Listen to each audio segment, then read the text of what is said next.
All right, my people, I want to thank you this morning, and I'm coming fresh this morning to say this thing, to beg you, fathers and mothers, wherever you are, in Nigeria, outside Igbo land. I am begging you in the name of God to preserve our identity, to preserve our language, to preserve our dialect. Please be teaching your children your own local dialect. Be speaking to them in your own dialect. You see, they learn a lot in school. They move around with their friends, they learn a lot from them.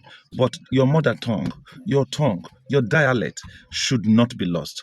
It is very bad that many people today cannot speak their own dialect where they claim they came from. You can even see some of them bearing Igbo name, bearing Ndokwa name, bearing Eka name, bearing Abo name, but they cannot speak that dialect. Why? It is because when they go to school, they read and write in English. They teach them in English. And when they come to the house, you also speak English for them. You also communicate with them in English. Now tell me, how are they going to learn their mother tongue? Because sometimes you see people look like a visitor in their own community.